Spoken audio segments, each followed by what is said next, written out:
Bienvenidos un día más aquí al Mundo Ahora de France 24. Mi nombre es Rodrigo Sedano. Voy a estar con todos ustedes para contarles las últimas noticias internacionales. Vamos con ellas. En Europa preocupa la nueva propuesta de paz de Estados Unidos para terminar la guerra en Ucrania.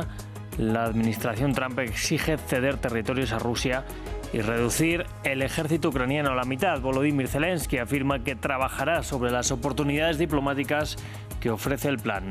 Espera discutirlo con Trump. Y siguen las violaciones al alto el fuego en Gaza. Ataques aéreos israelíes causaron la muerte de al menos 5 personas, incluida una bebé en Han Yunis. La ofensiva se suma al asesinato de al menos 25 personas el miércoles, la jornada más letal desde el 29 de octubre. Y en España, el Tribunal Supremo condenó al fiscal general a 2 años de inhabilitación por filtrar información en un juicio contra la pareja de la presidenta de la Comunidad de Madrid. Una sentencia que el gobierno, sus socios y los periodistas implicados en el caso rechazan frontalmente. Bueno, vamos a hablar de economía, en concreto de Estados Unidos, porque se conocieron los datos del sector laboral de la Unión Americana, que llegaron retrasados por el cierre del gobierno. El desempleo subió en septiembre, pero irónicamente también subió la cifra de creación de empleos. Lo vamos a revisar con Juan Pablo Lucumí en unos minutos. Y ya saben que tenemos también nuestra revista de prensa y vamos a repasar los titulares de algunos de los principales medios internacionales. Este jueves, Axios, NBC y Kiev Independent informan de que Donald Trump estaría negociando con Rusia un plan secreto para terminar la guerra en Ucrania. Lo repasamos con nuestra compañera Dacil Lanza, pero primero vamos con el informativo.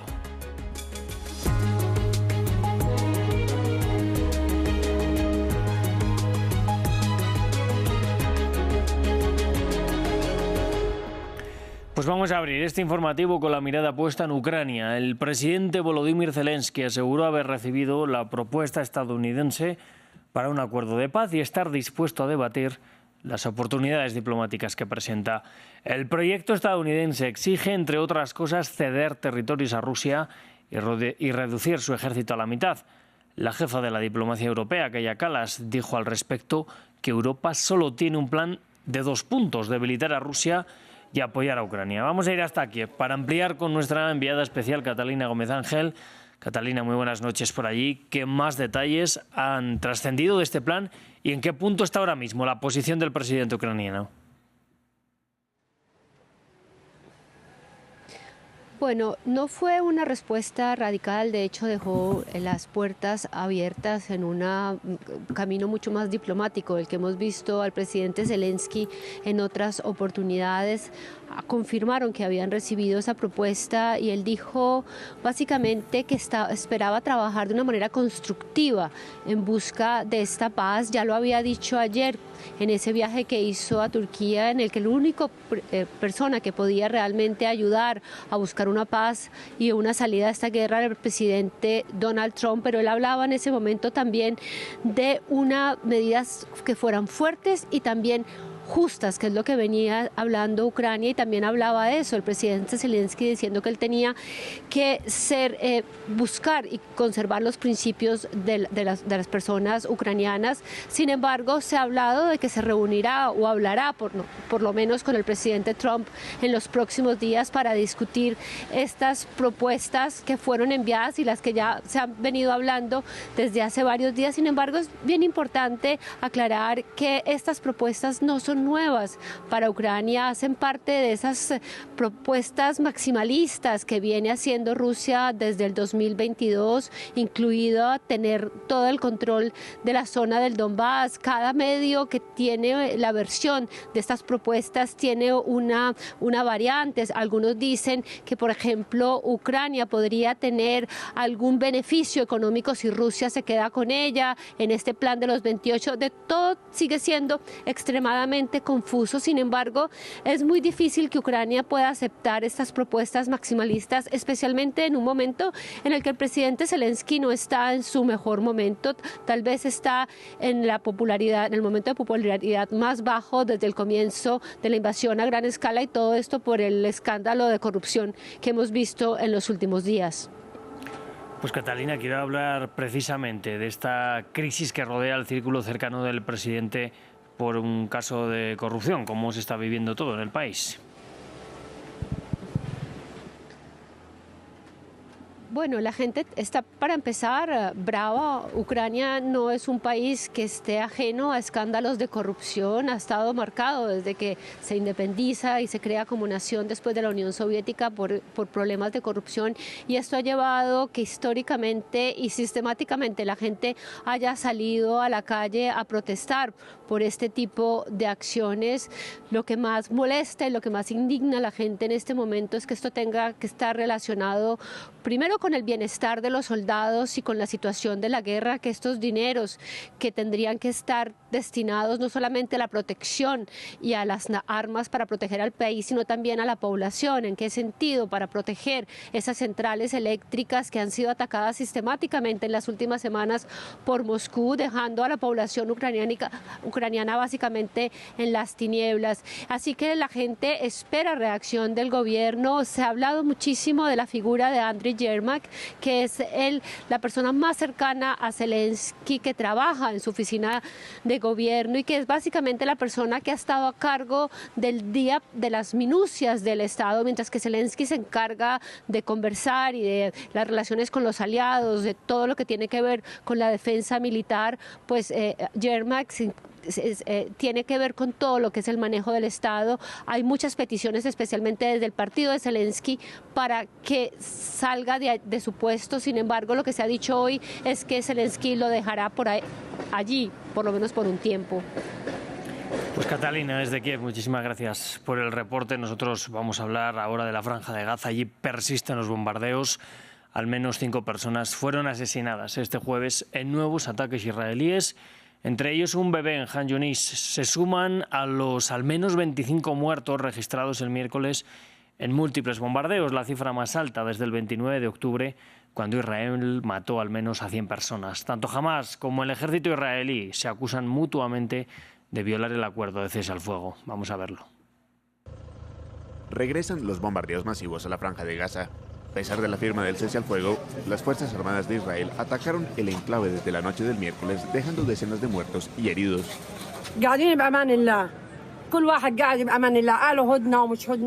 Estaban sentados allí tranquilamente, pensando que todo iba bien, ya que había una tregua en vigor, pero se rompió y tomaron a todo el mundo como blanco. ¿Hasta cuándo? ¿Hasta cuándo van a seguir atacándonos aquí y allá?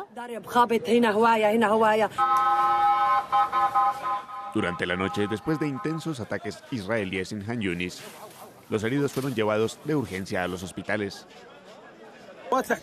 Las fuerzas de ocupación israelíes están claramente apuntando y escalando operaciones en la Franja de Gaza. Múltiples ubicaciones en la franja, particularmente en la ciudad de Gaza, han sido atacadas. Por su parte, el ejército israelí argumentó que militantes de Hamás abrieron fuego contra ellos en la zona de Han Yunis. Varios terroristas abrieron fuego contra soldados de las Fuerzas de Defensa de Israel que operaban en Han Yunis. Esta acción constituye una violación del acuerdo de alto el fuego. En respuesta, las Fuerzas de Defensa de Israel comenzaron a atacar objetivos terroristas en toda Gaza. Tanto Israel como Hamás se acusan mutuamente de violar el acuerdo. Los ataques del miércoles fueron los más mortales desde que entró en vigor el cese al fuego el pasado 10 de octubre. Y en España, en la jornada que se cumplen 50 años de la muerte de Franco, el Tribunal Supremo ha copado todas las portadas. Este ha condenado al fiscal general por filtrar información en el juicio contra la pareja de la presidenta de la Comunidad de Madrid, la derechista Isabel Díaz Ayuso, una sentencia que rechaza el Gobierno y que contraviene el informe de la Abogacía del Estado y las declaraciones de los periodistas que cubrieron el caso, quienes aseguran que no fue el fiscal que les filtró la información. Nos vamos hasta Madrid para ampliar esta información con Marina Colorado. Marina, muy buenas tardes. Finalmente ha sido condenado el fiscal. ¿Qué razones está dando el Tribunal Supremo y cuáles son las reacciones allí en España?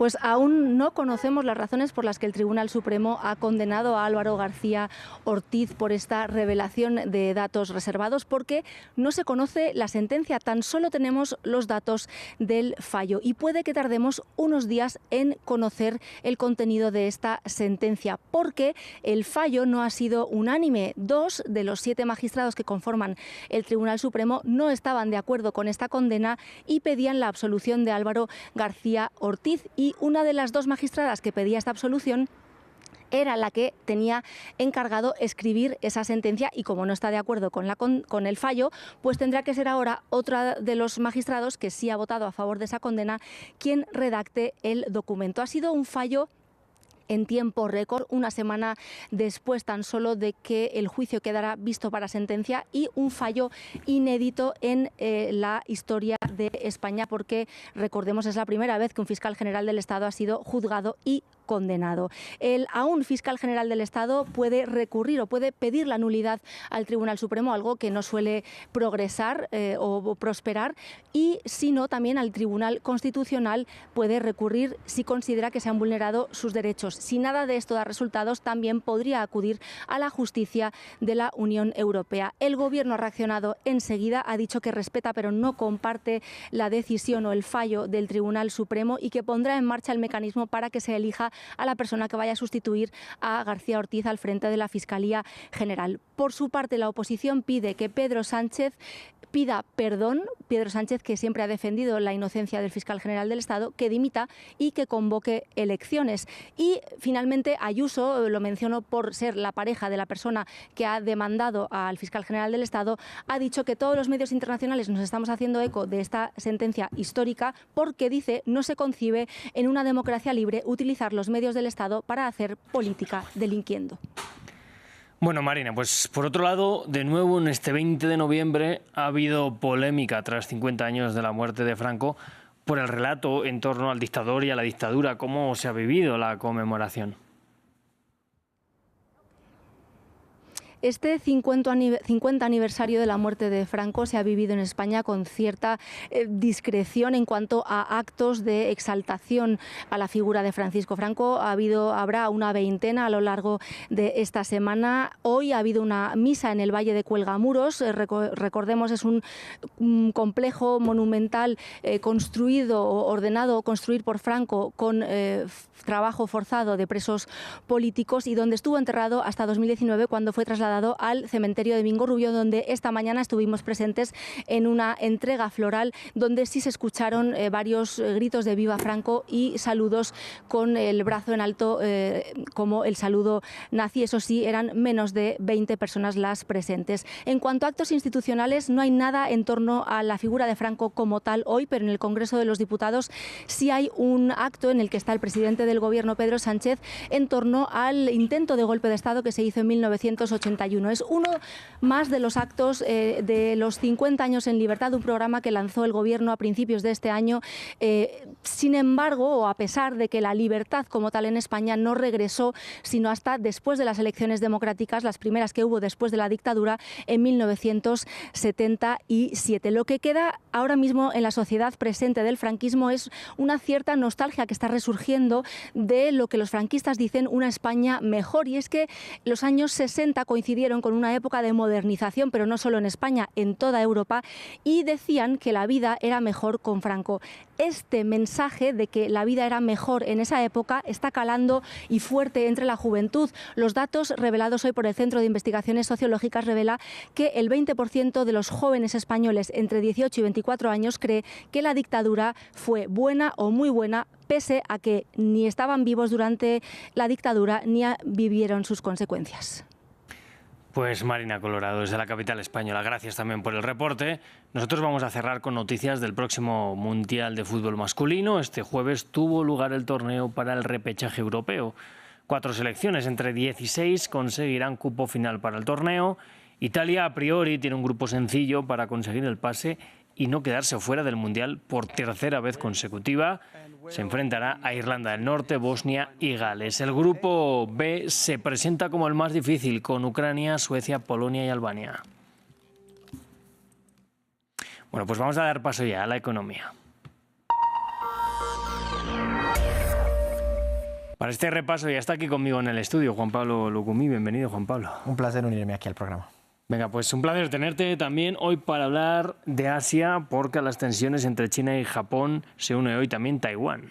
Así es, luego de más de 3 días en lo que Tokio, Beijing, pues han estado intercambiando señalamientos y amenazas por los comentarios de la primera ministra japonesa sobre el posible apoyo a Taiwán si China interviene. Sigue avanzando. Este jueves Taipei se pronunció públicamente y habló del apoyo incondicional a Japón. Esto ocurre tan solo un día después de que 2 funcionarios gubernamentales en Tokio dijeran que China ha indicado que prohibirá todas las importaciones de mariscos japoneses en lo que parece ser el más reciente ataque comercial en la disputa. Taiwán mostró así su respaldo. En este momento crítico debemos apoyar a Japón para estabilizar eficazmente la situación y detener el acoso del Partido Comunista Chino, porque este utiliza este tipo de coerción económica e intimidación militar para intimidar a otros países. En el pasado, los ataques culturales y la intimidación militar, la manipulación de adquisiciones, comercio, inversión y turismo se han utilizado como arma contra Taiwán. Creo que son acciones incivilizadas y antidemocráticas.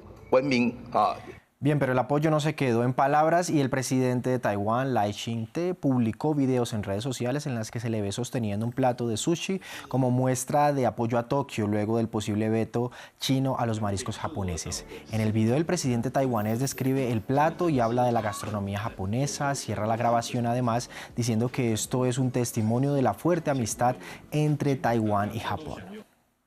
Bueno, pero creo que hay una cosa que es la que molesta principalmente a China y son las declaraciones de la premier japonesa de su apoyo a Taiwán. Es que ahí inició todo, Rodrigo. Declaraciones que hizo Sanae Takaichi el 7 de noviembre asegurando que Tokio podría intervenir militarmente en caso de un ataque a Taiwán.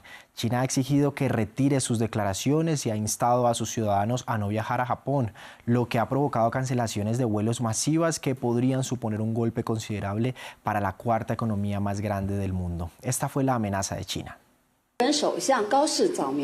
China insta a Japón a retractarse de sus palabras y acciones erróneas con una actitud responsable hacia la historia y las relaciones China-Japón, y a cumplir con sinceridad sus compromisos con China para crear un entorno favorable para la cooperación económica y comercial bilateral. Si Japón persiste en su camino equivocado, China tomará resueltamente las medidas necesarias y Japón asumirá todas las consecuencias.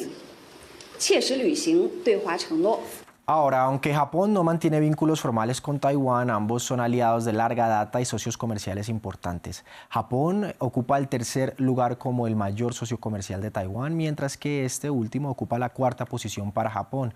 Sobre los mariscos, Tokio dijo lo siguiente. En cuanto a las restricciones de importación de China sobre productos del mar japoneses, lo más importante es implementar firmemente el entendimiento compartido anunciado por los gobiernos japonés y chino el pasado septiembre.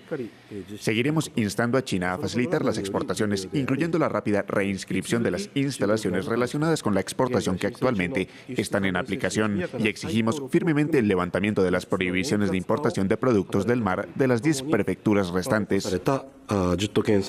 Bueno, pero más allá del comercio bilateral hay una afectación más inmediata que ha sido el escenario bursátil, ¿verdad? Las bolsas son las que primero se resienten siempre en estos conflictos. La bolsa de Tokio y la de Hong Kong son las que han recibido el coletazo de esta disputa en los últimos 2 días con pérdidas. Pero hoy el panorama fue distinto para el indicador japonés. El Nikkei 225, este indicador ya cerró su jornada este jueves y lo hizo con sólidas ganancias. Los inversores dejaron de prestar atención a esta novela de discusiones y pusieron sus ojos en las empresas tecnológicas estadounidenses con las que tienen profundas relaciones. Ayer la empresa Nvidia mostró buenos resultados y eso se trasladó hasta la isla japonesa. El Nikkei subió 2,6% y el indicador del territorio semiautónomo chino un 0,1%. Bueno, pues venga, vamos ahora con otros temas económicos de la jornada. Empezamos al norte del continente americano porque en Estados Unidos el mercado laboral continuó deteriorándose en septiembre con una tasa de desempleo que alcanzó el 4,4% según los datos del Departamento de Trabajo. Irónicamente, la creación de empleo superó las expectativas para ese mes al registrar 119,000 puestos de trabajo, todos nuevos. La cifra excedió significativamente las previsiones de los analistas que estimaban 52,000 nuevos empleos para septiembre. Los datos, hay que decir, llegaron con 4 semanas de retraso por el shutdown. Más al sur, los precios del cobre subieron 0,34% este jueves, mientras la Comisión Estatal de Cobre de Chile eleva sus perspectivas de precios a niveles récord. Aunque las ganancias se vieron limitadas por la cautela de los mercados globales y la incertidumbre sobre si la Reserva Federal de Estados Unidos rebajará los tipos de interés. El Departamento de Comercio estadounidense anunció la autorización de exportación de chips avanzados de inteligencia artificial hasta Arabia Saudita y Emiratos Árabes Unidos. El anuncio coincidió con la primera visita a este país del príncipe heredero saudita Mohammed bin Salman desde 2018 y representa una gran muestra de apoyo por parte de Estados Unidos en las aspiraciones de inteligencia artificial de ambos países. Pues esto ha sido todo por hoy, Juan Pablo. Muchísimas gracias. Aquí punto final. Mañana nos vemos. Venga, mañana nos vemos también aquí en este estudio a la misma hora. De momento vamos con nuestra revista de prensa. Bueno, ya saben, en este espacio revisamos algunos de los principales titulares de la prensa internacional. Lo vamos a hacer también en este mediodía con mi compañera Dacil Lanza. Bienvenida, Dacil. Gracias, Rodrigo. ¿Cómo estás? Muy bien. Vamos a empezar hablando de una exclusiva del portal Axios sobre estas supuestas negociaciones secretas entre Estados Unidos y Rusia para una paz en Ucrania. Sí, hablamos de negociaciones que fueron destapadas por Axios, este portal estadounidense, cuando en estas horas ya nos anotició, digamos, la prensa internacional que Volodymyr Zelensky ya recibió este borrador, pero se hizo público en el día de ayer por una exclusiva de Axios, donde comentaba que Donald Trump estaba negociando en secreto, elaborando un plan en secreto con Rusia sobre cómo llegar a un final en la guerra en Ucrania. El plan consta de 28 puntos, según informó el portal. 4 categorías son las que se clasifican estos 28 puntos, entre ellos la paz en Ucrania, las garantías de seguridad para las dos partes en conflicto, así como las garantías de seguridad europeas y el futuro de las relaciones de Estados Unidos con los dos países.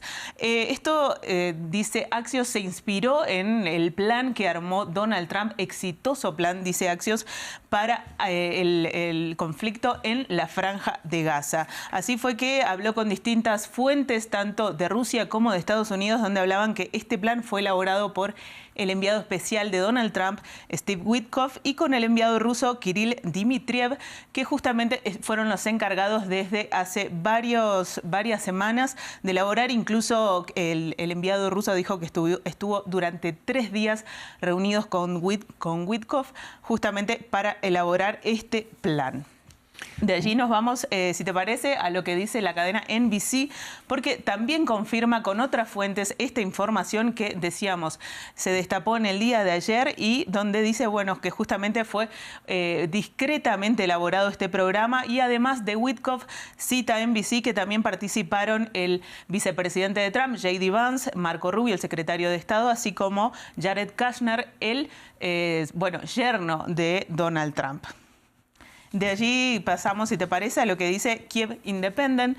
Este medio ucraniano lo que cita es, ¿qué dice? ¿Cuáles son las reacciones en Ucrania? Cita fuentes de la presidencia ucraniana donde, horas antes de que justamente Zelensky recibiera este plan, decía que había poco entusiasmo en la administración de Zelensky y que, se veía más como un alineamiento con el Kremlin esta propuesta de Donald Trump. También dice que, que el Kremlin habría endurecido su posición por el deterioro del frente de batalla para Ucrania, así como los casos de corrupción que, hoy en día circunscriben al círculo cercano, ¿verdad? Exactamente. Y sobre eso también vamos a ampliar con otra portada del mismo medio, Kiev Independent, porque allí se pregunta este medio, decíamos, ucraniano, si Zelensky finalmente está dispuesto a despedir a su tristemente célebre mano derecha, Andriy Yermak.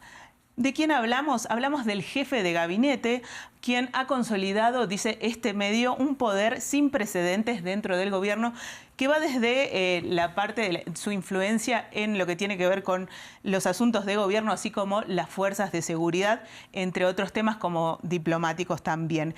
Esta figura que este medio tilda como el filtro de Zelensky, dice que si bien no está en el centro de las acusaciones de corrupción, sobre este caso de corrupción con la empresa energética de Ucrania, que justamente está en todas las portadas internacionales cuando hablamos de Ucrania, no solo con respecto a la guerra, sino este tema también está en las portadas. Lo que dice este medio justamente es que, si bien no es una figura implicada, al ser una figura tan clave, no podría ignorar este esquema de corrupción, y por eso dice que hay fuentes del gobierno que están analizando despedirlo a esta figura tan clave del gobierno de Zelensky.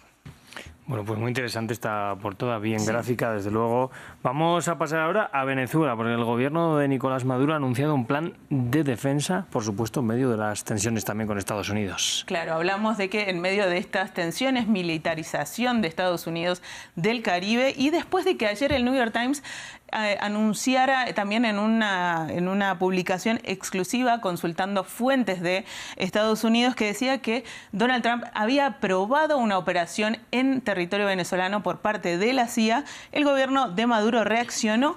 No se refirió directamente a este punto, pero Maduro anunció, esto lo dice el diario El Tiempo, dice: Nicolás Maduro anunció un plan para defender con armamento pesado y misiles la gran zona entre Caracas, la capital, y el estado de Guaira, frente al mar Caribe.